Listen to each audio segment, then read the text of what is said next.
monde m'entend?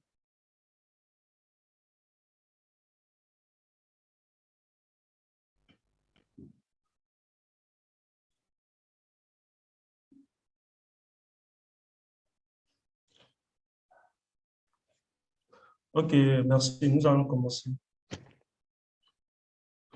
Alors, bonsoir à tous et bienvenue à notre deuxième épisode de webinaire sur la neutralité carbone. Je me présente, je suis Josué Aplogan, chargé de prospection commerciale à Solar Solutions. Avant de commencer, je vais vous présenter l'entreprise. Solar Solutions est une entreprise qui est orientée sur la neutralité carbone.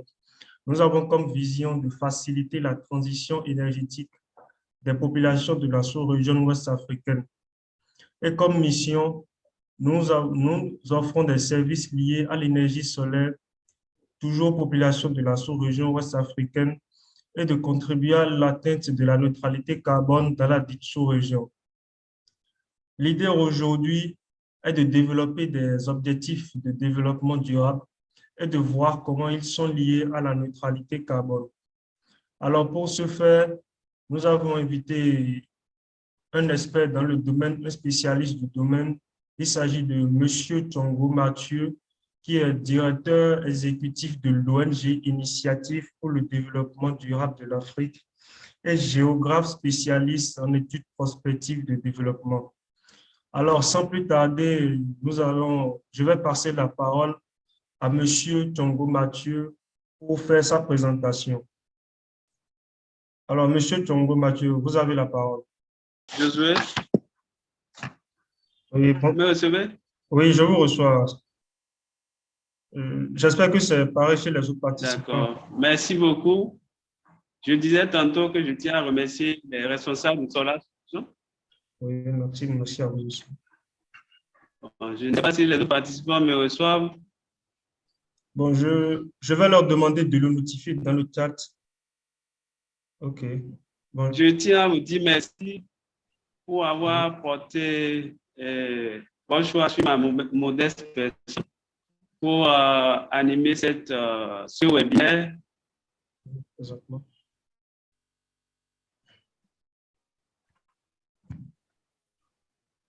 Intitulé La neutralité carbone et le développement durable.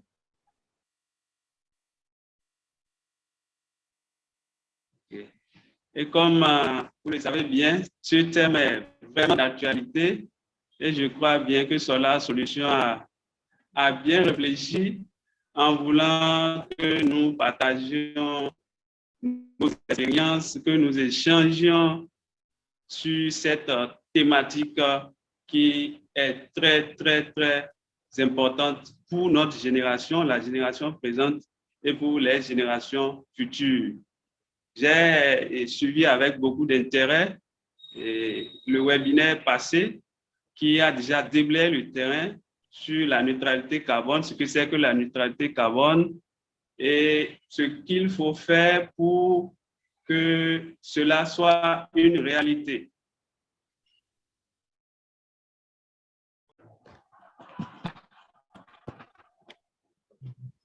Donc, il y a un petit souci technique ici. Veuillez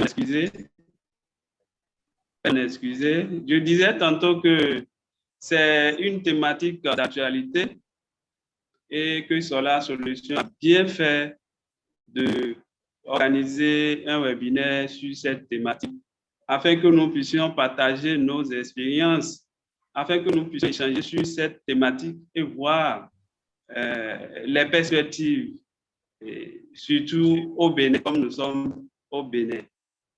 Et la neutralité carbone, comme vous le savez bien, c'est tout processus qui vise à ce que le gaz, le CO2 qui soit émis dans l'atmosphère ne dépasse pas ce qui devrait être. De façon terre à terre, c'est la définition de la neutralité carbone. Et comme vous le savez bien, depuis 2015, les nations du monde entier se sont réunies à la conférence des partis à Paris pour discuter parce qu'il y a des alertes qui ont été lancées de partout le monde. Et il y a le réchauffement climatique, il y a la fonte des glaciers, il y a l'avancée de la mer, il y a la destruction de la couche d'ozone. Et les décideurs, les politiques, les chefs d'État et de gouvernement du monde entier se sont retrouvés à Paris pour en discuter. Et les décisions qui ont été prises est qu'il faut tout faire pour limiter le réchauffement à 1,5 degré Celsius. Au-delà, c'est que nous sommes en sécurité. Et c'est cela que nous vivons déjà. L'Afrique, comme vous le savez, n'a pas de grosses industries comme les pays occidentaux qui exploitent du gaz, qui exploitent du charbon, mais nous subissons les conséquences de l'émission des gaz à effet de serre créés par le rejet dans l'atmosphère du CO2 par les industries, les grosses usines. Et du coup, l'Afrique doit tout faire pour s'adapter, d'où la résilience au changement climatique. Et si nous revenons dans le contexte béninois, nous-mêmes, nous contribuons d'une manière ou d'une autre par nos activités. Nous avons des usines, nous avons quelques usines qui émettent du CO2 dans l'atmosphère. Et je ne vais pas les citer, vous les connaissez bien. Si vous allez à Cotonou, vous allez dans la zone industrielle de Semenkoji, un peu partout, vous pouvez constater avec moi ce que je dis. Nous-mêmes, à travers les véhicules, à travers nos motos, nous rejetons du CO2 dans l'atmosphère. Et si nous quittons là, nos parents utilisent du charbon et le bois de chauffe. Cela aussi rejette du CO2 dans l'atmosphère. Face à cette situation, qu'est-ce qu'il faut faire? Alors qu'en 2015, à la conférence des parties, à la COP 2015,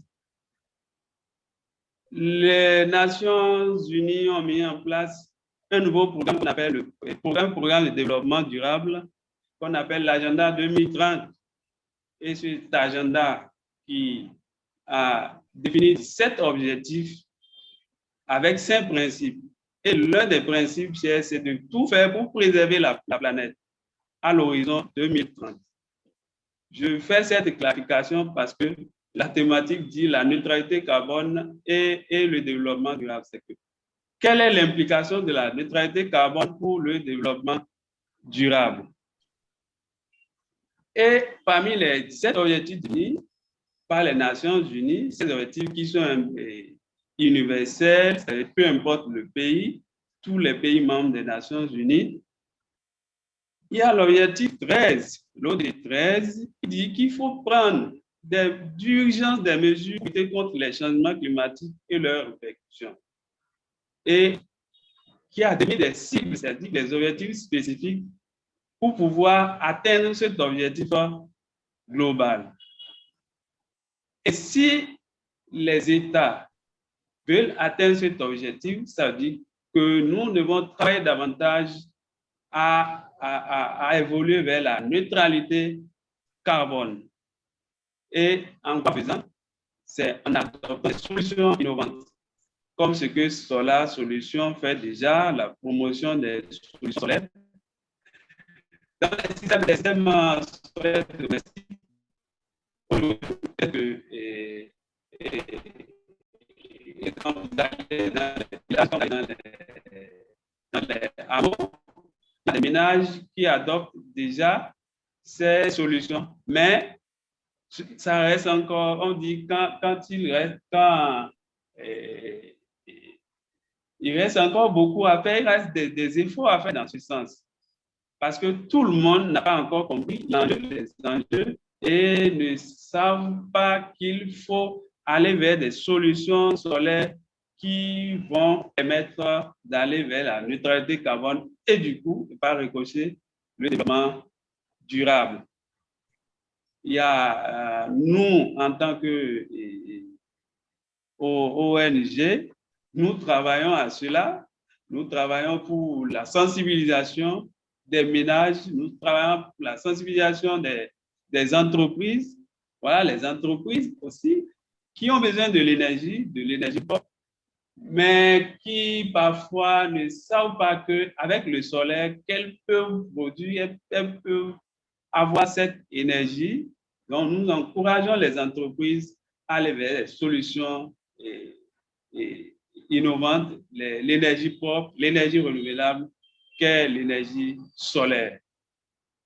De même, nous plaidons, nous travaillons, nous plaidons auprès des autorités publiques pour opter plus pour les systèmes solaires en ce qui concerne l'éclairage public sur nos voies.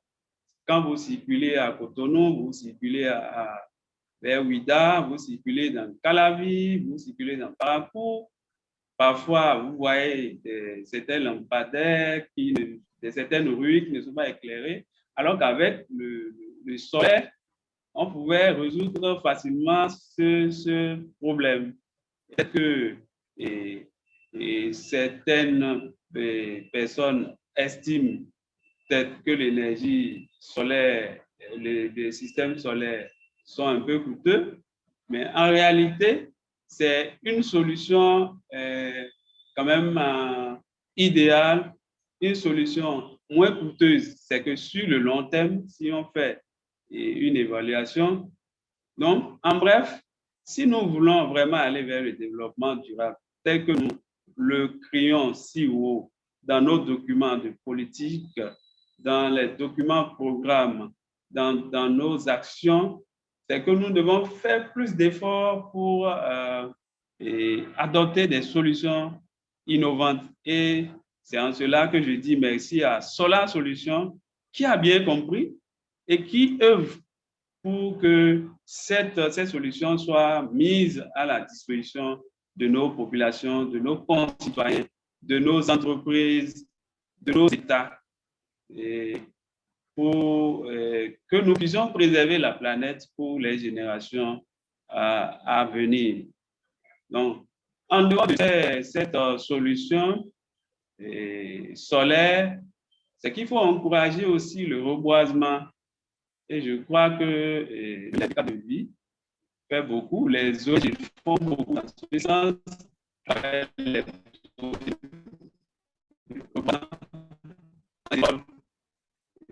dans les lieux publics. Il n'y a pas plus longtemps, en 2009, je crois en 2009-2010, c'est déjà ce programme de 10 millions d'âmes. C'est plus de carbone.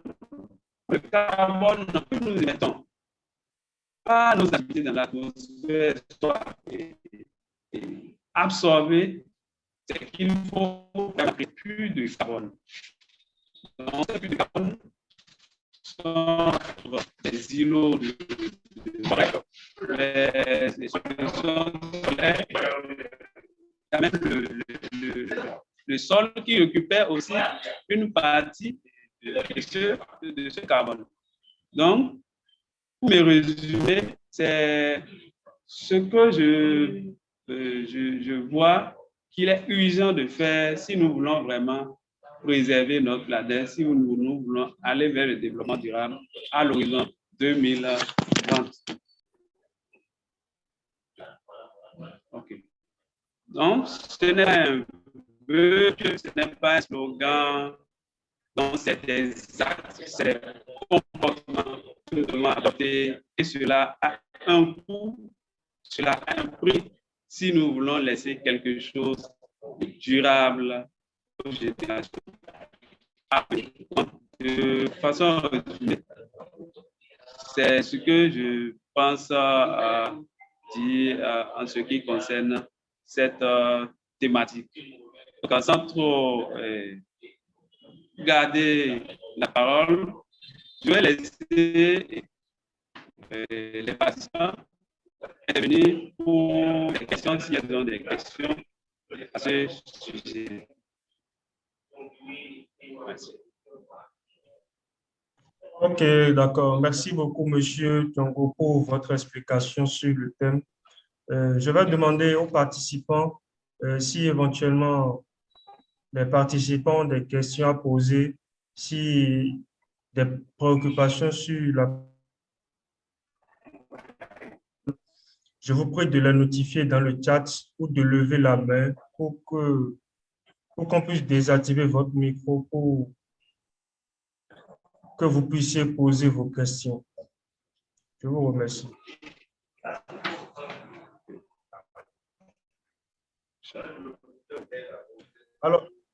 Alors, monsieur Thiongo. Oui, monsieur. Il y a un participant. Il y a monsieur Bopin qui a déposé une question, excusez-moi, dans le chat. Ok. Je vous reçois pas. Merci beaucoup. De charbon et de bois de chaud. Et monsieur demandait s'il y a d'autres alternatives. Aujourd'hui, on parle de biocharbon. Il y a les biocharbons. Il y a même des systèmes solaires, des foyers à système solaire qui permettent de faire de la cuisson de nos repas. Donc, c'est bien vrai que peut-être beaucoup de gens n'ont pas connaissance de ces systèmes, et je suis sûr que sur la solution, il doit avoir des solutions déjà.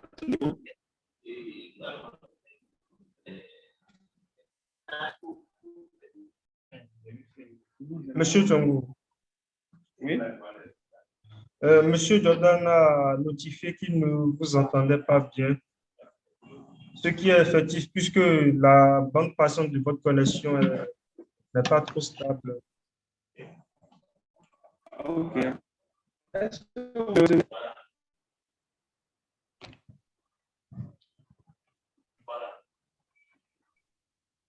Vous me recevez maintenant? Oui, je vous reçois. J'espère que c'est pareil chez monsieur Jordan.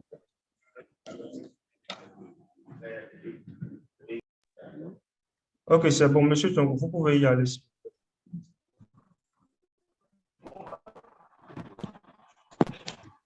Ok. Pour ce problème technique, on disait tantôt qu'il y a des foyers équipés de systèmes solaires aujourd'hui. Et je suis sûr, sauf erreur de ma part, que sur la solution a des solutions déjà pour les ménages pauvres, pour les ménages ruraux, pour les restauratrices, pour même les hôtels qui veulent aller vers cette solution. Il y a des foyers améliorés équipés du système solaire. Donc, vous pouvez vous rapprocher de Solar Solutions. Peut-être que c'est sur la demande du client que cela est confectionné. Je n'en sais pas grand-chose. Mais moi, j'en ai vu dans mes déplacements, dans les communes, dans les communautés rurales, dans certains restaurants, des foyers améliorés équipés du système solaire. En plus de ça, il y a le biocharbon que beaucoup d'ONG ont mis en elles-mêmes pour la santé et pour la préservation de l'environnement. C'est ce que je tiens à dire à ce sujet.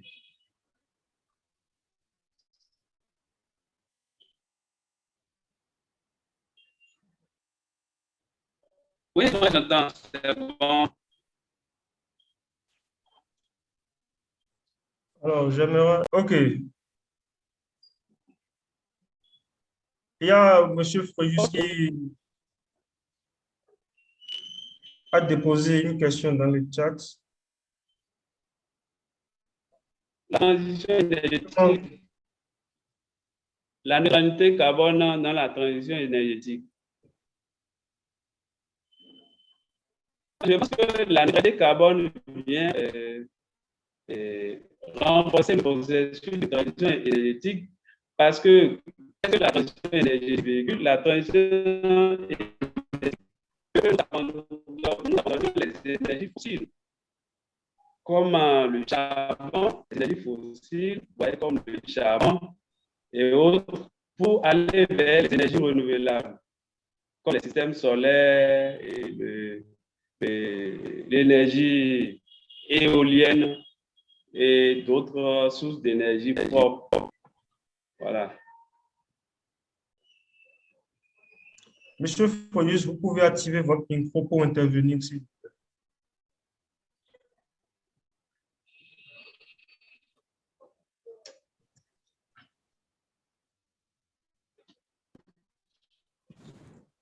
Est-ce que vous m'entendez maintenant? Oui. Vous m'entendez? Oui, je vous entends.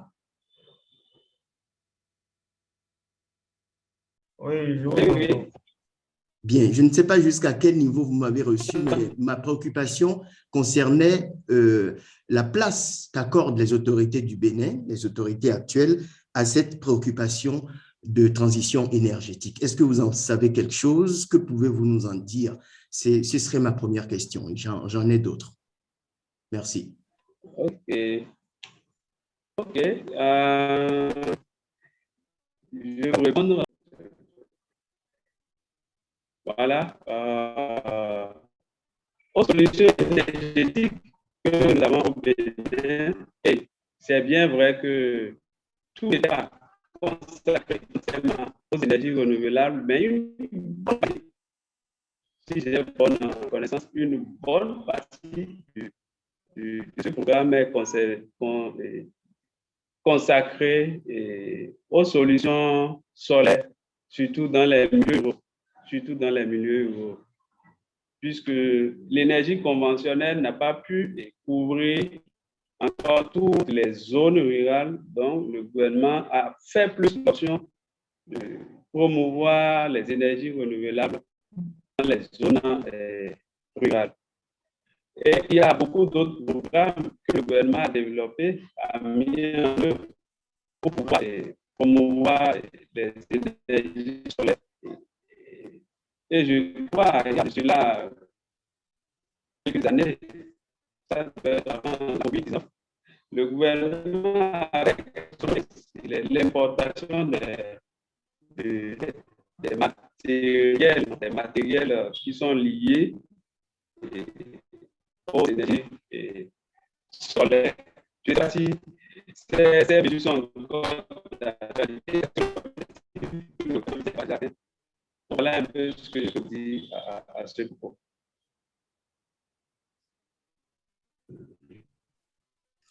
Merci beaucoup. Merci. J'ai pu prendre quelque chose dans votre intervention parce que c'est toujours haché, mais je comprends que dans l'ensemble, vous êtes en train de dire que le gouvernement du Bénin est conscient du problème, de ce problème d'actualité et que le gouvernement encourage ou a pris des décisions pour faciliter l'entrée au Bénin d'outils entrant dans le cadre donc, de cette transition énergétique. Mais nous sommes en train de parler ici d'un problème qui n'est pas que béninois.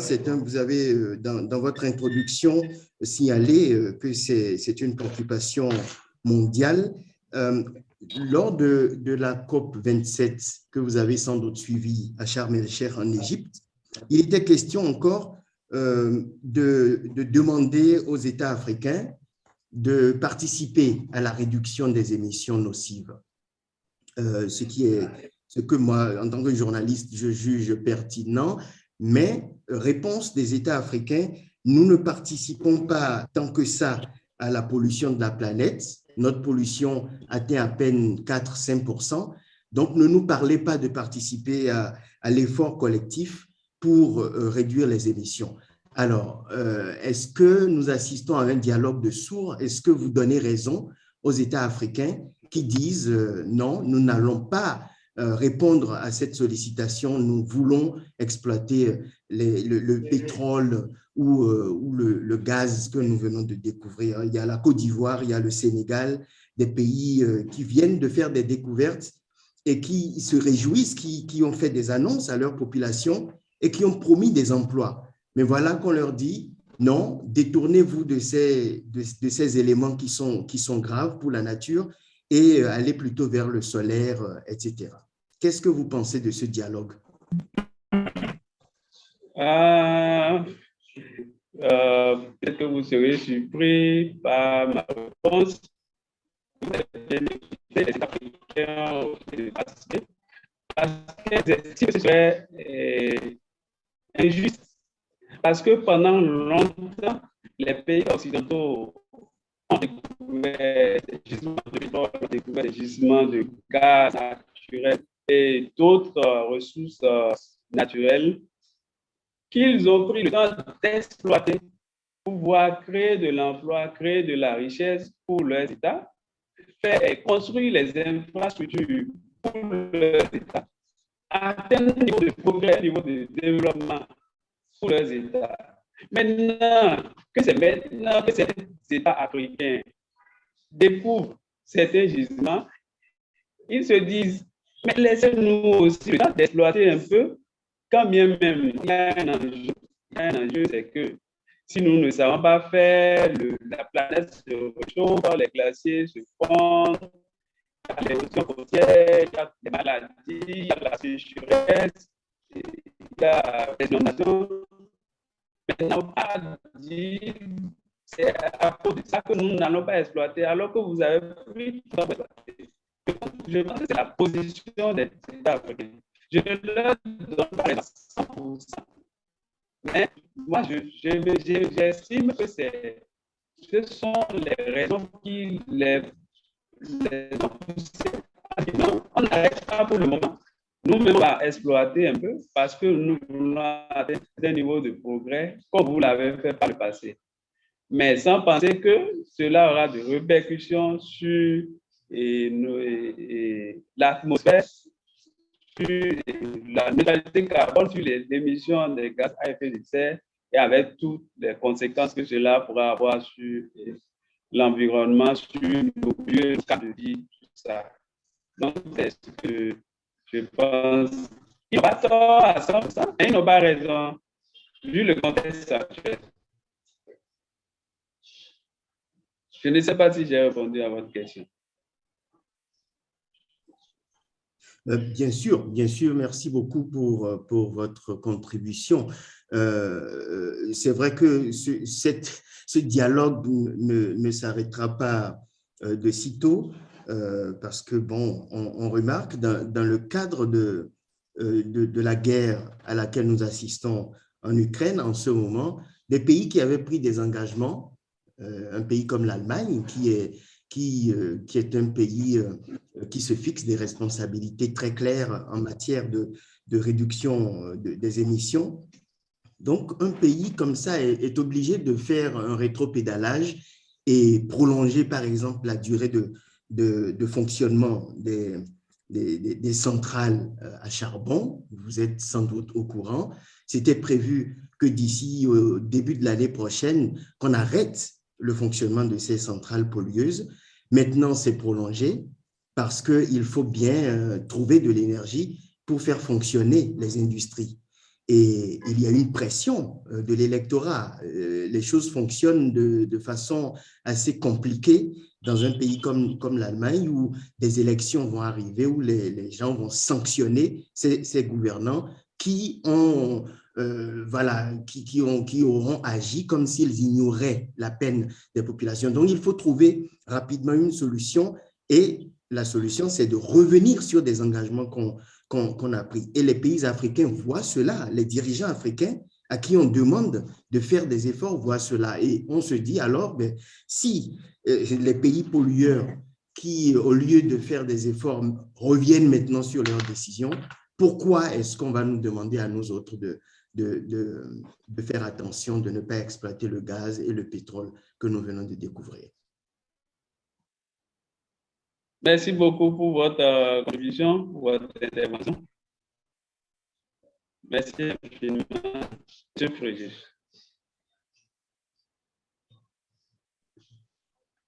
Alors, bon, j'espère.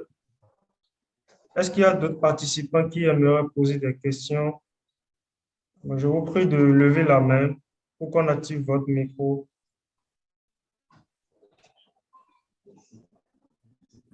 Je crois qu'il y avait M. Josué Ayeko qui avait levé la main. Ok.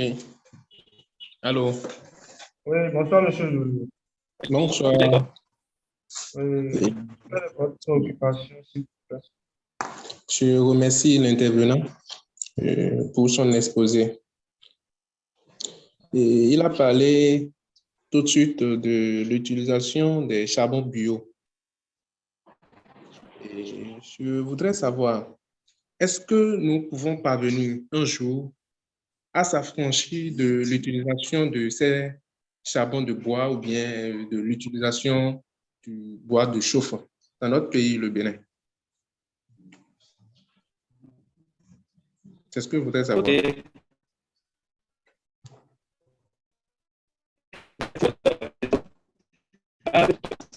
C'est quelque chose. On dit vouloir, c'est pouvoir. Vouloir, c'est pouvoir.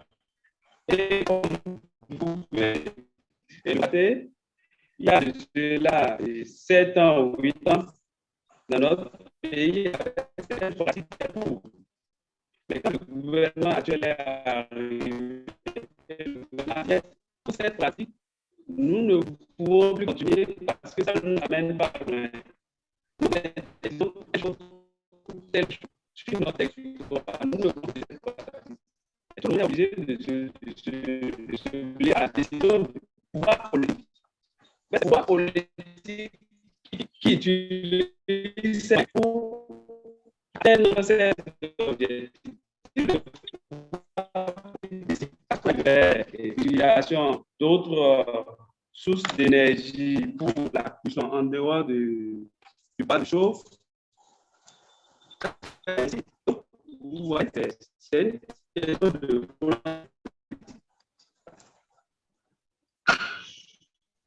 Je ne sais pas si j'ai répondu à votre. Je ne vous ai pas bien entendu.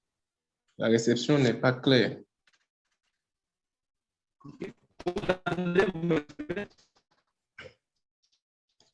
Je crois que c'est dû à la...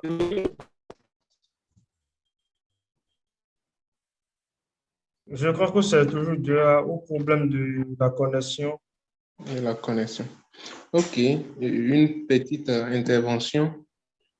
Je voudrais dire, bon, il a parlé de l'ONG Casa Grande qui fait la promotion de ces charbons bio là. Et je voudrais appuyer quelque chose. Il faut comprendre que l'ONG a certainement eu une subvention dans ce sens, puisque investir pour fabriquer des briquettes combustibles, le charbon bio, on les appelle, les charbons bio, on les appelle des briquettes combustibles, investir pour les fabriquer et revenir les vendre à coût de charbon de bois, je pense que ça doit être un peu impossible. Une vieille dame d'une zone rurale qui prend 100 francs, elle s'approvisionne en charbon de bois, elle prépare la pâte, elle prépare la sauce, elle mange avec toute sa famille. Vous convenez avec moi que l'entrepreneur qui a investi pour pouvoir produire les briquettes combustibles, même s'il arrivait qu'il les vendait à 100 francs, cette quantité de briquettes combustibles ne pourra pas suffire pour pouvoir faire la cuisine, pour pouvoir permettre à la dame rurale de préparer pour pouvoir nourrir sa famille, comme elle pouvait le faire avec 100 francs. Vous voyez. Donc, ce que je voudrais dire, c'est qu'il nous faut adopter des mesures d'adaptation aux changements que nous observons de nos jours. Nous pouvons opter pour la plantation des arbres au lieu de refuser carrément. Bon, pour moi, ce serait un peu difficile d'atteindre même les dernières couches en parlant des zones rurales, atteindre la dernière dame du village profond pour lui dire qu'elle doit arrêter d'utiliser le charbon de bois ou bien arrêter d'utiliser le bois de chauffe, ce sera un peu compliqué. Voilà. Comme le thème l'indique, on dit la neutralité carbone. Nous ne pouvons pas parvenir à faire une émission 0% de carbone parce que toutes les activités que nous menons génèrent des gaz. Vous voyez, même marcher simplement sur une distance, tu dégages du CO2. Vous voyez. Donc, tel que l'exposant l'a dit, il faut installer des puits de carbone. Oui. Pour moi, principalement, je voudrais sensibiliser les gens à reboiser, à planter des arbres. Ce n'est pas, d'autres disent qu'il faut faire le déboisement avant de planter. D'autres croient que c'est quand on exploite les ressources forestières ou bien on abat les arbres qu'il faut planter. Non, nous émettons des gaz et il nous faut installer des puits pour pouvoir atteindre un jour, comme le dit ce chef d'État, pouvoir atteindre un jour la neutralité carbone. Puisque quand on compare les statistiques et le total des gaz que nous émettons sur la planète, là, les puits que nous avons autour de nous n'arrivent même pas à absorber les 10%. Vous voyez, il nous faut beaucoup réfléchir. Merci beaucoup.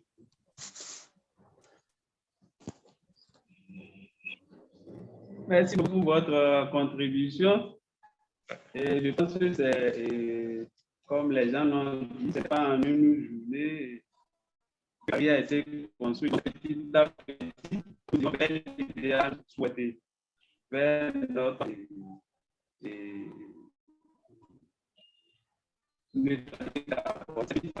voilà. Merci. OK. Monsieur Tchongo, vous êtes là? Oui, je suis là. OK, bon, je crois que c'était la dernière intervention. C'était la dernière intervention, puisqu'il n'y a plus d'autres questions. OK. Bien, nous sommes à la fin de notre deuxième épisode des webinaires sur la neutralité carbone. Je vous remercie à tous, surtout un merci particulier à vous, Monsieur Tchongo, pour votre intervention, pour votre explication sur le thème. Je vous invite tous à nous suivre sur nos différentes plateformes. Merci beaucoup.